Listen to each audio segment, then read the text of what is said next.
ज्यादा पूजा करने वाले हमेशा दुखी क्यों रहते हैं? नमस्ते दोस्तों, क्या आपने कभी सोचा है कि जो लोग बहुत पूजा पाठ करते हैं अक्सर वो ही दुखी क्यों रहते हैं? क्या भगवान उनकी बात नहीं सुनते या फिर इसके पीछे कोई और गहरा कारण है? क्या हमारा प्रारब्ध यानी हमारे पिछले जन्मों के कर्मों का फल ही इसकी वजह है? आज हम इसी सवाल का जवाब ढूंढेंगे।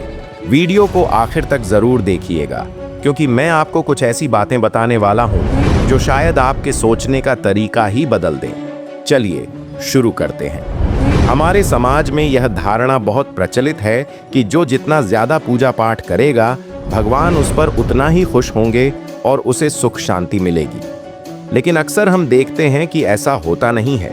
कई बार जो लोग बहुत धार्मिक होते हैं वे ही सबसे ज्यादा परेशान और दुखी नजर आते हैं।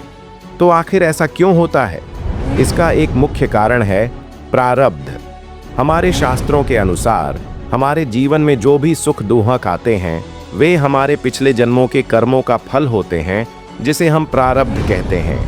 पूजा करने से हम अपने प्रारब्ध को तुरंत खत्म नहीं कर सकते। जब तक हमारा प्रारब्ध खत्म नहीं हो जाता तब तक हमें उसके फल भोगने ही पड़ते हैं। यह एक तरह का बैंक खाता है। जब तक पिछला कर्जा नहीं चुकाओगे तब तक नया पुण्य काम नहीं करेगा।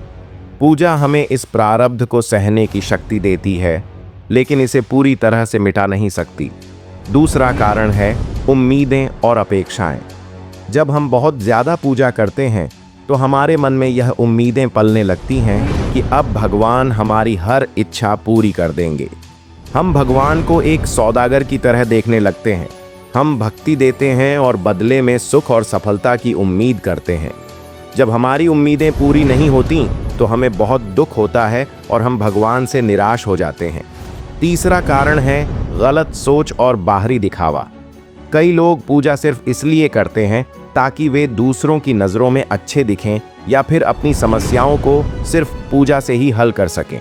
वे यह भूल जाते हैं कि पूजा सिर्फ एक माध्यम है, असली काम तो खुद को बदलना है। अगर हमारा मन साफ नहीं है, हम दूसरों का बुरा सोचते हैं और सिर्फ कर्म कांडों पर ध्यान देते हैं, तो पूजा हमें कभी भी सच्ची शांति नहीं दे सकती। चौथा और सबसे ज़रूरी कारण है अकर्मण्यता। बहुत से लोग यह मान लेते हैं कि पूजा करने से ही सब कुछ ठीक हो जाएगा और वे अपनी समस्याओं को हल करने के लिए कोई ठोस कदम नहीं उठाते।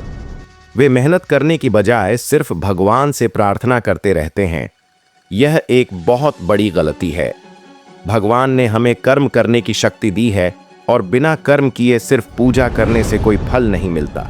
पूजा हमें सही राह दिखाती है, लेकिन उस राह पर चलना तो हमें खुद ही पड़ता है। सच्ची भक्ति का मतलब सिर्फ भगवान की मूर्ति के आगे बैठना नहीं है, बल्कि अपने कर्मों को सुधारना, दूसरों की मदद करना और अपने मन को शांत रखना है। जब हम इन बातों पर ध्यान देते हैं तो पूजा एक शक्तिशाली माध्यम बन जाती है जो हमें अंदरूनी शांति और खुशी देती है। तो दोस्तों, यह था हमारा आज का विषय। उम्मीद है कि आप समझ गए होंगे कि पूजा पाठ करना बुरा नहीं है, लेकिन अगर हमारी सोच और कर्म सही नहीं है तो हम कभी भी खुश नहीं रह सकते। जब हमारा प्रारब्ध खत्म हो जाएगा तब हमारे पुण्य का फल ज़रूर मिलेगा। अगर आपको यह वीडियो पसंद आया हो तो इसे लाइक करें और अपने दोस्तों के साथ शेयर करें। और हाँ, अगर आपके मन में कोई सवाल या सुझाव हो तो कमेंट में ज़रूर बताएं। मिलते हैं अगले वीडियो में। धन्यवाद।